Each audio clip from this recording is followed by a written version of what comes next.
What's up, YouTube? My name is Roads of Silence, and today we're going to do a recorded TWAB breakdown. Now, usually I do these live on Twitch, on my Twitch channel, twitch.tv/Roads of Silence, but today we chose to relax and do an offline breakdown. This is the second time I'm recording this, because the first time, I did it. All right. I will be breaking the video down into segments as listed on the screen here now, and timestamps will be down in the description below. So if you want to skip forward to a section that is more important to you, you are welcome to do so. If you can, though, I would appreciate it if you watch the video in full, as it helps me a lot. And if you could leave a like, a comment, or anything like that as well, that'd be great too. All those things help me on YouTube growing and all that kind of stuff. So thanks. All right, enough with the plugs. Let's hop right to the video. So starting off, Bungie begins the TWAB with bringing up the awareness to the tragic events that occurred this past few weeks involving the terrorist attack on a Black community in Buffalo, New York. My condolences goes out to anyone who was directly affected by it or, that was involved. I'm truly and deeply sorry for what you've gone through. Hopefully, we can get past this. This was a devastating and tragic event, but none of the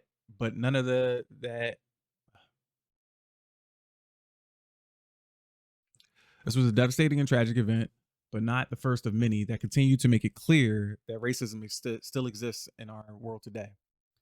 As a Black man, I would encourage you to please read the statement, as they have solidified their position as allies and their stance on zero tolerance for racism as a whole.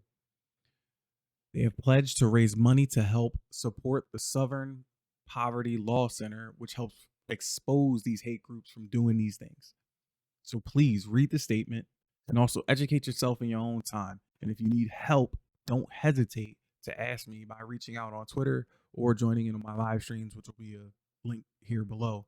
To help further support, they will be selling a Be Heard pin, which is a Black Lives Matter pin that you can buy on the Bungie store for $15. All proceeds will be going towards the Southern Poverty Law Center. Okay, for the entire year. You can also collect the BLM emblem in game after you purchase the pin. So annual events have become a crucial part of the Destiny 2 culture now. We have 4 annual events in total, which include the currently running Guardian games, Solstice of Heroes, the Festival of the Lost, and the Dawning. With these events, Bungie has been trying to update and make them more fulfilling and interesting. They might not be big changes, but they've added little things over time to switch up the look and feel of the activities and the gameplay loop for those events.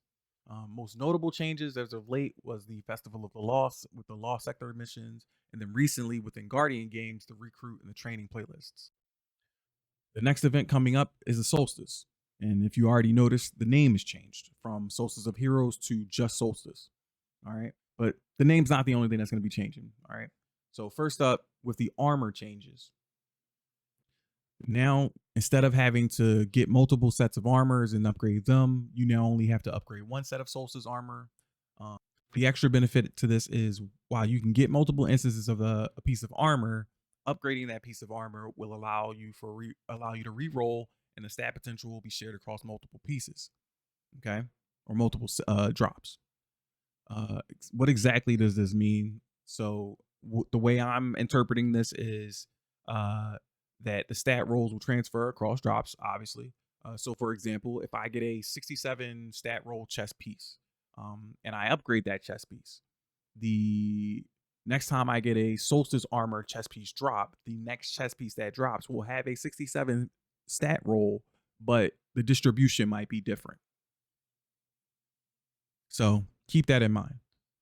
The EAZ is getting an added activity, or getting a new activity added to it, called the Bonfire Bash, which is essentially, they're describing it as a horde mode based around protecting paracausal bonfires across multiple floating islands. So no more climbing up buildings and trying to get to specific spots where specific enemies are spawning. I'm grateful for this, and I'm not just saying that as a salty warlock main. We're also being introduced to event cards, which work similar to how seasonal challenges work, but these are designated towards the annual events, where they provide an actual list of things and goals to try to do and achieve for, seals and things of that nature, right? Triumphs. These also are these also tie into seals and titles. And they now include multi-event seals and titles, which you can earn by completing objectives across all 4 annual events throughout the year. Okay, these cards will be free, just for to anybody who wants to access them, and they disappear at the end of every annual event.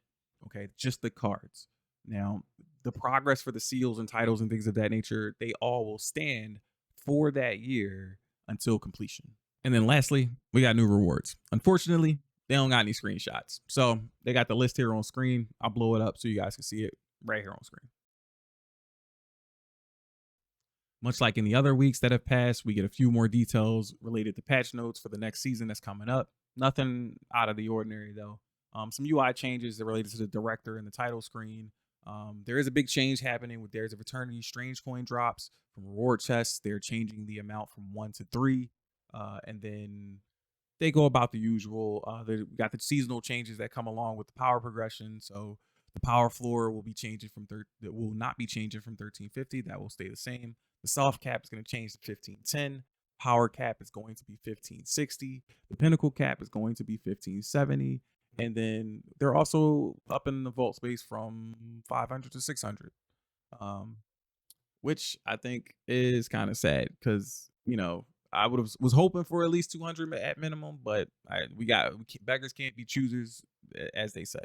Hopefully they figure out some kind of middle ground though, because at this current point in time, where things stand with the inventory crafting and all of that, this is just a band-aid. Okay, it's not going to eliminate the potential to get rid of older guns, and it's also not going to eliminate the potential to clear out anything new. Um, like they just released the power level for Iron Banner, so again, you've given full access to us using our older weapons again within an activity within the game. How is this mitigating any problems with the vault space? I don't know. I don't think it really is. Until they find a like I said, until they find a complete middle ground, it's not going to eliminate the potential for older weapons to be coming back. Um, which I'm not saying they should sunset anything either. I'm just saying that this isn't really helping any of that in the long term. Um, it's only going to make it worse. But they did make point to say that they are investigating ways to try to mitigate our vault space in the future. So hopefully it is something that is on the plate and that they take care of as soon as possible. Zer's inventory is getting fixed, so he will no longer show different items during the Tuesday reset. Meaning we won't get a preview of the next week's Zer encounter inventory early. So there you have that. They're fixing that. And then the biggest one of all, scoring crossbows are getting a nerf. Finally, no more getting 2-shot by those assholes. And I gotta bleep this out. Thanks. Now, next Friday, we got a new dungeon being launched. So this is what, the 27th at 10 a.m. Pacific. The recommended power for that will be 1550, like usual. So make sure you level accordingly. No ETA on when the master difficulty is going to be released, so keep that in mind. For now, we're just going to be in the normal difficulty. We also don't know where the dungeon will be, so they're going to be leaving that up to us to find and figure out throughout the world. Which comes as no surprise because they haven't even dropped the trailer yet. So everything's being shrouded in mystery for this next season and this dungeon. I like it. They are, however, given a short breakdown of rewards and what to expect from the dungeon reward wise. So we'll be getting one legendary set per class, obviously. This includes the artifice armor versions of these when you complete the master version. So we'll have to wait for that to come out. We'll be getting 4 new legendary weapons, 4 completely new legendary weapons, 2 reprised legendary weapons, so something from old, and 1 exotic weapon alongside with the catalyst for us to go back in there and get. We'll also be getting 1 exotic accessory, could either be a ghost or a ship, not sure. And then we'll also be getting 2 legendary emblems, most likely related to doing solo and solo flawless. Side note, if you want to have access to the dungeons, any of the dungeons that's being released within the year of the Witch Queen, make sure you go and pick up the digital deluxe edition of the game. This is not me shilling out for Bungie. This is just how they have it set up. If you do want to get that digital deluxe edition, wait until Tuesday at reset. They're going to be offering it at 25% off starting next Tuesday. So keep your eyes out on that. And I'm sure there's going to be other sites that'll have access to it, like CD Keys and things of that nature. So make sure you keep your eyes peeled. And if you want to know if something is on sale, I'll be checking out and making sure I keep up to it too. So come ask me if you can. They also are offering a Witch Queen dungeon key in the Eververse store for 200 silver. I did not know this was a thing until I read the TWAB today. So that's a thing, but I wouldn't necessarily think that is worth it for 200 silver. So your choice.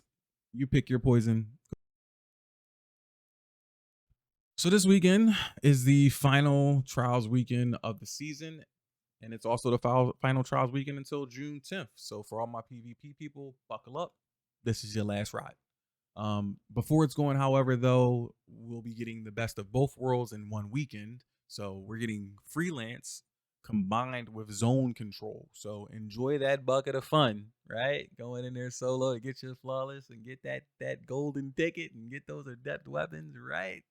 Also, a reminder that some of the weapons are going from the loot pool, so keep that in mind too, and make sure you get those weapons you don't have yet. Oh, I also might dip my toe into some trials this weekend just to have fun with that. You know, I haven't gone in there just yet, so I might do an extra stream on Sunday morning, maybe. So pop into my Twitch channel if you can. It'll pop up here on the screen somewhere. So if you want to come join in and watch me get smoked, come check that out. I might even do some group trials. Who knows? If y'all come in and say what's up, we could probably run some games. When trials returns on June 10th, we will be welcomed back with not only a fusion rifle and a sidearm, but we'll also be welcomed back with a new set of armor as shown here on the screen, alongside some new trials ornaments and themed cosmetic stuff. So like a ghost and a sparrow. We also got that on screen here too. Oh, the ghost is hidden within the normal picture. Okay, wrapping things up. We got a few more pieces of information to touch on, so let's rapid fire this stuff off, right? All right. The Bungie Foundation is participating in the Gauntlet of 2022 Tabletop Fundraiser. So if you want to help support that, head over to the donation page found in the link on the actual TWAB, which will be linked down in the description below. Donations of $25 or more will receive the emblem that is being shown on screen right now over there in that box. Donations must be made between May 15th and 22nd. So you only got about 3 days left as of recording of this video. It'll probably be 2 days left once I upload it. Update 4.1.0 will launch with the season of Redacted on May 24th at 9 a.m. specific. So be ready for that download. All servers will be brought offline, so be prepared. Note, also make sure you claim all of your vendor rewards before the 24th, or they will be deleted upon reset and upon installation of the new season. Okay. Also, this is last call for all the Bungie rewards that are on screen. So take a look. You got a few different ones here. Go grab them before the 24th. And, you know, like always, I got to include the bug report just for, you know, those who are looking to see what's currently going on or kind of like what has caught the eye of Bungie right now. These are the current bugs that have been reported and finally gotten their eyes on them. 2 lore book pages not unlocking for some players, specifically revolving around the Nimso Sign lore book. I don't know how to say that. Yeah, I don't know how to say that. The renewal grass damage buff is not functioning within the Dustfield Grenade AoE, so be mindful of that. It's not proccing, so it's not it's not working. And then text chat words are displaying vertically. We've seen this multiple times on my stream. I found a small solution. I'll post up about that on Twitter, and just a few if you guys want to go follow and check out for that. But it's a really quick solution. I don't know if this is it currently fixes it as a whole, but from my testing, it has resolved that issue right as soon as I do it.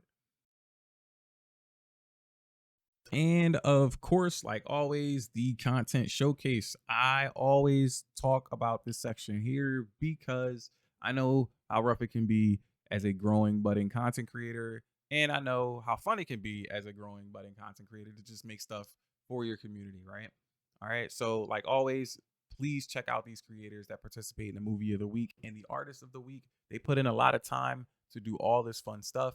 to create all these nice, cool, and fun and pretty looking things for us, these meme things that we like to see that win these videos and awards and emblems and things. The community is filled with talented folks. Like I said, they like sharing the content to help provide something good to give back to the community. So do like you would do for me and go show them some love.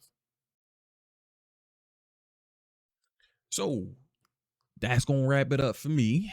All that, still no trailer. You suck, Bungie. But that's all right. We got less than a week left, so enjoy the quiet. Go play the game, have fun, do whatever activities are currently up. We're still in Guardian games. Warlocks are winning. Woot woot. Um, if you watched the video in full, thank you for letting me take up just a little bit of your time. I really do appreciate that. You didn't have to. If you did like this video, remember to click the like button, which helps me tremendously, and also hit that subscribe button so you can get more TWAB breakdowns like this in the future. All right. If you want to support me in any other way, shape, or form, you can check out my beacons link down in the description below and in my bio.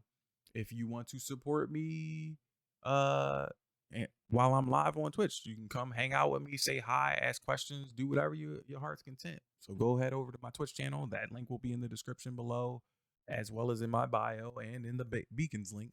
And come say hi. So once again, thank you all for watching, and I'll see you in the next video. Peace.